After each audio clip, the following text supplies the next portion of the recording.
Pickaxe. Los Angeles, California, 2020. Our adventure began with cast and crew members of Through the Realms of Myria, a brand new fantasy movie from the brilliant minds of Plane Entertainment, being accidentally teleported to the bizarre medieval world of Vendrea by a mysterious spell that was uttered during the filming of the climactic final scene. Now, in search of their way back home, join our intrepid party as they discover magic and monsters they thought only dwelled in fairy tales. Our traveling band of clueless crusaders consists of Sebastian Vivaldi Greensleeves, an emo-at-heart musician struggling to find his way in LA, and sound guy on set, played by Ryan McManus. Blueberry Sky, the animal-loving actress trying to save the world through art, and now elf after her prosthetic ears and teal blue hair were affixed to her person upon arriving in their new fantasy world, played by Anna Brisbane. Xander Gucci Supreme, the camera guy to the stars and obsessed alien researcher with an affinity for high fashion, played by Nigel Deacon. And Jet the Boulder Chambers, the big burly heartthrob whose love resides with his mom and puppy, Princess Pebbles, played by Vince Perino. Matthias, owner of Matthias's University of Modern Magic, informed the party about the Nathrix and how its eye can help fix fellow cast member Kingsley's magic. Matthias told the party that the Nathrix, a floating undead hunk of flesh with tentacle eyes, is incredibly dangerous. It will be hard to hunt down as it resides within Vendrea, deep in the Underdark. Discovering a few leads regarding how the Drow have been entering and exiting the Underdark, the crew interrogated local Faramore drunk Fred Ben Scott Bob, who was attacked by some Drow near the Tollaby Lighthouse. Breaking into the lighthouse proved easy after finding an open window, until 3 Drow came down from the lighthouse tower when they heard the ruckus. A quick scuffle and a few magic items later, the party descended the staircase to the basement of the lighthouse to find a broken down wall leading to a tunnel system of caves that led deep into Vendrea's earth, finding what they can only assume to be the entrance to the Underdark. Xander sent Namora into the cave about 100 feet before seeing a dimly lit main tunnel with drag marks. Weighing their options, the cast and crew decided to take their time and come back the following morning before venturing into the Underdark. After some late-night falafel from Insomnia Falafel, they headed back to Matthias's University of Modern Magic and spoke with Matthias about their findings. After a restful night's sleep, the cast and crew awoke level 5 and devised their plan of delving into the tunnels below. With Namora scouting ahead, they decided to only follow the drag marks even though there were many side tunnels connected to the main system. Descending deeper and deeper into the ground, the group came upon an enormous locked door. Opening the door, they entered into a massive, wide-open space of the Underdark. Following wheelbarrow tracks to a nearby city, the party discovered 3 monstrous creatures with beetle-like carapaces, long vulture necks and heads, and arms that ended in hooked claws. The city of Galamir was being besieged by 3 hook horrors. Xander and Blueberry did their best to lead them away from the main gates. Blueberry conjured a large fey pixie and, with Namora's help, were able to distract 2 of these hook horrors before Namora was poofed out of existence by the 3rd. Initiative was rolled, and after a satisfying anime-style opening fight sequence, the creatures were no more. A man and a woman came out of the nearby watchtower and allowed the cast and crew inside the gates of Galamir. The man took them inside to meet Delzak Easthier. Easthier gave the party his insight on where the Nathrix might be residing in the Underdark. Easthier also informed the party that they should not be in Aklak, a neighboring city, by the end of the week. The cast and crew were instructed to head down the main river through the Underdark, the Moonless Channels, and were provided a boat. Their first stop, Aklak, run by the people known as Darrow. Upon arriving at Aklak, they discovered that the Darrow were followers of Nathrix. Not wanting to come out and say they were hunting the thing, Xander convinced them that they were cartographers mapping the Underdark and wanted to simply learn more about the Nathrix. Hopping back in the boat, they continued down the Moonless Channels to follow their latest leads from the Darrow. They were to sail to a large waterfall that led to a forest filled with mushrooms and find the triangular cave. Heading down the Moonless Channels proved challenging, encountering sticky vines, falling stalactites, rapids that flung most of the party out of their boat, and an acidic vent in the water.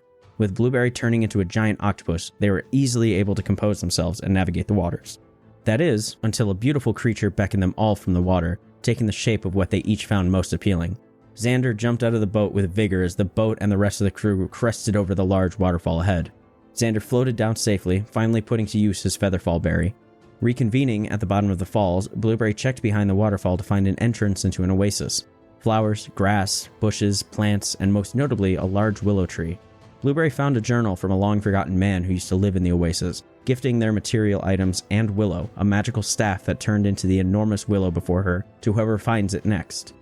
Exiting the oasis, opposite the Moonless Channels, lay the Mushroom Forest. One simple trek later led them straight to the triangular cave entrance of the Nathrix lair. Entering the wide cave, the party came upon a small wooden stage with poles attached to it. Sebastian went up to investigate as he saw broken glass all over the ground. A loud whooshing sound alerted them all to the Nathrix inside his cavern lair. Combat ensued, the roof caving in throughout this circular battlefield. The Nathrix's various eyes flashed different colors as they targeted everyone in a random fashion. One vicious flash of red took Jet down in a singular eye ray. Blueberry donned her signature hyena form after stabilizing Jet. Xander hexed the Nathrix early and began severing off the more dangerous eyes of the Nathrix from afar. Blueberry was targeted by the main eye of the Nathrix that began to fill with black, eerie smoke. She was transported back to the studio in LA, the same one they had been filming Through the Realms of Myria in. She arrived with a shock as the people around her screamed. Blueberry's father, directing at the time she was transported back, was able to embrace her with a tight hug. Blueberry explained in rushed terms what happened to them before she was sent back to Fandrea and into the Nathrix lair as a hyena once again. Sebastian cursed the Nathrix before being sent back to the studio as well, directly in front of a blank-faced Big G. Sebastian ran to give him a hug but was ripped away before entering Big G's arms as he fell to his knees coming back into the lair of the Nathrix. Overcome with rage, Sebastian's curse stopped the Nathrix dead in its tracks as he took out his crossbow. Throwing caution to the wind, Sebastian began blindly stepping towards the Nathrix, firing a bolt with each step. Face to face with the Nathrix, Sebastian shot a final bolt through the center of the Nathrix's large eye as the creature fell. Sebastian and Blueberry conversed about what had happened to them, whether it was real, seeing the same things and being in the same place. With the Nathrix slaughtered, the cavern provided a hoard of treasure for the crew after harvesting 6 of the Nathrix's eyes to bring back to Matthias at the university. Thus began the journey back up the moonless channels to finally see sunlight once again. A small glow of magical essence in a side tunnel caught Jet's attention as they passed. A familiar flower sat in the middle of this glowing green alcove. Pulling up the flower revealed a staircase downwards that led to an entire building, Fable's Fixations. Opening the shop door, Fable was surprised to see the cast and crew. Fable told the party all about how the shop is on a separate plane and that specific flowers around Fandrea all led to her shop when pulled. Fable provided a much safer exit from the Underdark in the form of the neighboring city of Eagle Hill, but not before the party could do some magical item shopping. Fable's exit emerged in a cemetery just outside of Eagle Hill.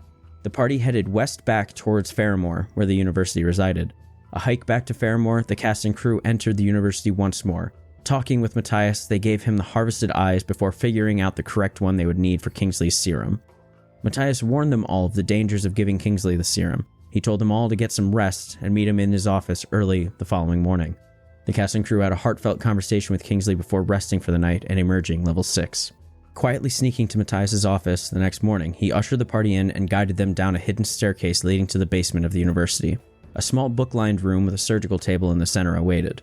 Kingsley was restrained to the table while Jet held his hand. The rest of the party did their best to assist Kingsley in preparing him for his injection.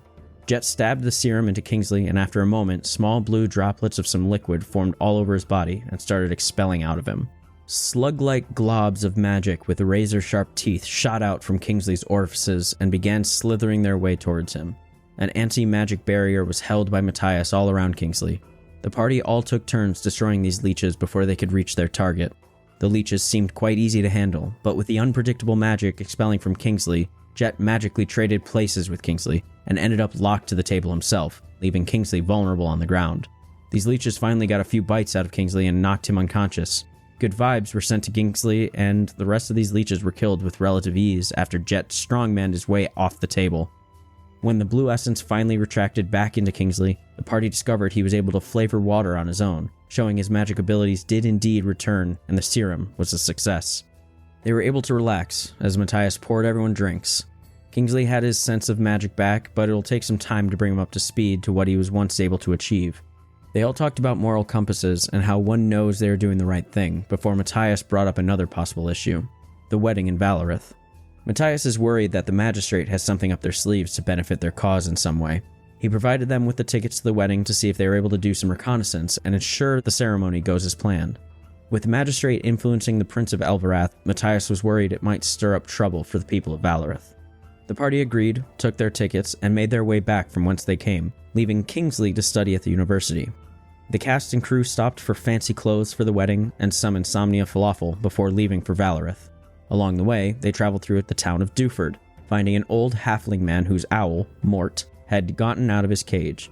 Sebastian calmed the owl and helped get Mort back safe and sound. The party found out that Mort was there for protection, to help prevent the man's daughter from being stolen in the night, as that has been a problem lately throughout Dewford. The next morning, the bridge to Valorith finally became visible. Familiar territory brought a sense of peace to the crew. They traversed the bridge, gave their tickets to the guard, and saw a weapon check-in table. Familiar places bring familiar faces, and Scud happened to be there taking weapons from guests. An argument from the front gathered the attention of the cast and crew, and brought in cast party's second guest adventurer, Gabe Hicks, as Adewulf Kuth, Royal Guard of the Princess. Adewulf was in the middle of an altercation with Scud, who is not allowing him back into the city. Sebastian provided Jet a magical royal sigil on his armor as he and Xander pushed to the front of the line to help Adewulf and, hopefully, sneak in with him. Some name-calling, angry words, and threats to Scud and his captain later, the captain allowed the cast and crew into the city with their weapons under the watchful eye of Adewulf. Introductions between the party and their new friend brought up various hints of their past, from LA to Spanish, and resulted in how they collectively believe the wedding is dangerous because of the magistrate, and something fishy might be going on. Xander took a picture of Adewulf during this and found a curved, bejeweled dagger in a tree behind him, with the word Blightmore next to it, the first time he's seen anything besides Nemora through the camera. The group decided to work together and travel to the wedding venue to see if anything was out of the ordinary. Adewulf offered to pay the cast and crew to ensure the princess's safety during the wedding as a precautionary measure. Scoping out the venue, the party came across some unsettling finds. Perhaps most importantly, Adewulf discovered the Valorith noble's wedding presents were poisoned with a slowness poison. Hermina, the same woman who Zephyr broke out of the magistrate prison for using high magic, was found to be the one planning the wedding. Adewulf spoke with Hermina to learn that she had help in setting up the gifts, who would be where on stage during the ceremony, and that the wedding will be unforgettable. Leaving the venue and reconvening at the Lingering Flame, Adewulf pondered whether Hermina was involved, who she may be targeting if it's revenge against the royals, or if she's targeting the queen herself, or is it only the magistrate? The answers were unknown. Finally deciding to return to the venue later that night, the party arrived to find security had doubled around the venue. Sebastian was able to turn Adewulf and Blueberry invisible so they could scour the venue and sneakily remove the poison vials that were inside the gifts of the Valorith nobles. During this time, an invisible flying Nemora noticed 2 ballistas on top of the buildings nearest to the venue. Xander used spider climb and was able to dismantle the ballista's wheels to ensure they will not be able to move when they are needed during the ceremony. When they had believed they thwarted the magistrate's plan, Sebastian and Jet made a ruckus to distract as many of the guards as possible to allow Xander, Adewulf, and Blueberry a safe exit. Rejoining back at the Lingering Flame for some rest before the big day, Jet gave Adewulf his sending stone so they could keep in touch throughout the ceremony. Adewulf wished them all a peaceful rest before heading back to the castle to see to his duties of protecting the princess. Rising early in the morning, the cast and crew headed to the venue to find their seats for the ceremony, while Adewulf spoke with the princess as she prepared for her wedding. Adewulf warned her something may go wrong, but he will be right by her side to see her through it, and all that matters is that she is happy on her special day. The wedding began, and slowly the guests of honor made their way onto the stage. First, the King of Elvirath and his personal royal guard called the Gloom Knight, then the Queen of Valorith with her guard, Terriana, followed by Prince Theoden of Elvirath and his guard, the Keeper, and then a woman that the party immediately recognized, Desideria, the magistrate mage who rained ice upon the party during their prison break. Finally, arriving on the stage, Princess Velaspian and Adewulf. Hermina made an electric entrance and the ceremony was underway. Hermina began by having the queen and king join her at the front of the stage. Desideria was then given a platinum cord to wrap their hands in. The cord magically disappeared as the fates of the two families were now entwined. Adewulf, with his incredible perception skills, noticed that Desideria was concentrating on a spell and that she had touched a hidden lever beneath her chair. He also noticed Hermina had a staff hidden underneath her robes, and that many magistrate guards were spread throughout the rooftops, 2 of which had staffs of their own and were intently surveying the audience. The wedding continued. Hermina brought Theoden and Velaspian forward as they gave their gifts to one another before kissing above the sky gem. After returning to their thrones, Hermina hosted a toast of everyone's rosebud vials found in their wedding gift bags and then started her thank yous. When she thanked the queen for the blessing of knowing her, she turned dark, screaming at the queen for betraying her and then bringing the magistrate to the city after she had been imprisoned by them. Hermina grabbed her staff and used it to completely shatter the sky gem, opening a large portal to a land of gray wastes and black mist. Skeletal horrors came flooding out and began attacking the wedding goers. Hooved skeletons, small skeletal dragons, a bone golem, and a gargantuan skeletal snake were thrust into the wedding venue, wreaking havoc amongst the populace. Desideria tried to pull the lever under her seat, but Nomura was sent to hold it tight. In a panic, she screamed, "We must keep the princess safe!" Combat ensued as the skeletal dragon spewed black mist over the venue, while the hooved horrors attacked the wedding-goers directly. The swarms of horrors were quickly taken care of with the magistrate's help as they fired crossbows from all around at the bone monsters. The skeletal snake was able to restrain Hermina, but was not able to stop her from using a disintegrate spell, immediately turning the Queen of Valorith and consequently the King of Elvirath to piles of ash, their fates entwined with the Tether Essence spell. The battle was long, with Desideria finally able to pull the lever, thrusting the thrones of the prince and princess backwards, throwing them down a chute that opened from beneath the carpet below them. Blueberry and her Fey spirit were able to knock Hermina unconscious in the snake's grasp, but Terriana, the Queen's Guard, wasn't settling for just that, and beheaded her just seconds later. Adewolf was unfortunately caught inside the snake's ribs as he was swallowed whole, keeping him inside Xander's dreadful Hunger of Hadar. Adewolf fell unconscious inside the large snake's mouth. With 2 failed death saves, Umbral, Adewolf's dragon companion, was able to get him into the mouth of the snake. But it wasn't far enough. The snake reeled back and bit down, almost ensuring the destruction of Adewolf, protector of the princess. Miraculously, Jet's shield of faith that was bestowed onto Adewolf spared his death, as Umbral pulled him away from the monstrous teeth of the skeletal snake. Adewolf was stabilized before the giant snake fell to Blueberry and her Fey spirit. Xander took out his camera and took a beautifully eerie photo of the destruction as Adewolf and Umbral emerged from inside the lifeless skull of the gargantuan skeletal snake. In the aftermath of the Valorith wedding, the cast and crew, alongside Adewolf, jumped down the chute to make sure the princess was in safe hands. Following the old royal underground tunnels, they were met with obstacles set up by Desideria.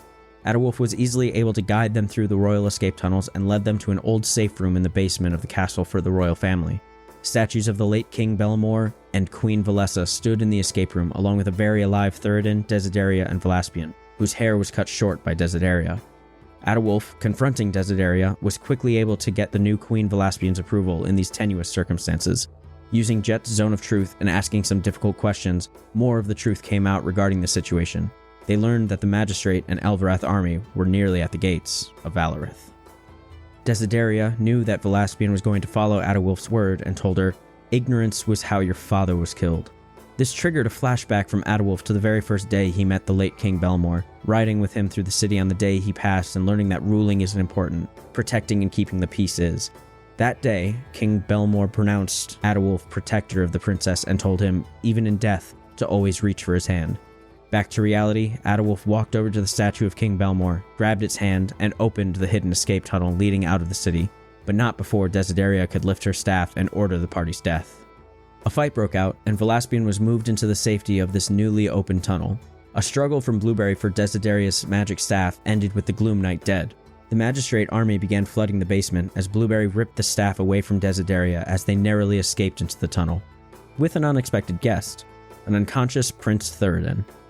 Desideria told the Keeper to get the dog and pick up the scent, as the party made their way down the tunnel and the heavy door was locked and bolted behind them. Continuing down the pathway to a small bunker-like room, Velaspian exclaimed that she remembered living locked away in this room. The cast and crew discovered that she was brought here to be treated as a young girl. A gnomish man named Pojin, who had been studying the Evergem up north, had been brought to Valorith and operated on the young princess. Magic had saved her life, but questions still remained. Before departing, Jet was knighted by the now Queen Velaspian with the assistance of Adewolf as a protector of Valorith. Exiting the bunker and continuing to follow the tunnels led the group to a small opening outside onto the enormous bridge heading to the mainland. The group found evidence that the Ashen Phoenix had been using this area to smuggle goods and people up to Valorith. Making their way safely up onto the bridge, the voice of Queen Velaspian echoed over the city, calling Adewolf, protector of the princess and enemy of all, and that magic of any kind will no longer be tolerated in Valorith or any cities, else it be an act of war. She proclaimed that everyone should get ready for a new Fendrea. It was Desideria, disguising her voice to sound like that of Queen Velaspian, in order to fool the citizens of Valorith and push the Magistrate's agenda even further. Adewolf set his sight on the Evergem to find Pojin and gain insight into what happened to Velaspian when she was a young girl. He has a target on his head and needs to get as far away from the city as he can, alongside the love of his life, Queen Velaspian, and a still unconscious Prince Theoden, who Adewolf ensured would be paying for his crimes against the city. And so, the cast and crew said their goodbyes to their newly found friend, igniting the first spark of the impending revolution. Adewolf declared the dap that Xander had showed him, the sign of friendship, as the signifier of friends within the rebellion. The party decided that the best course of action was to head down towards Pastow to warn May and the Ashen Phoenix of what had occurred up in Valorith. Join us as the cast and crew delve into their newest arc, as they assist Kingsley in learning magic in a now magicless Vendrea, slowly uncover the mysterious meaning behind Namora and Blightmore, and understand the Magistrate's distaste for high magic, how they came to power, and how the cast and crew can come to dismantle it. Viva la Revolucion!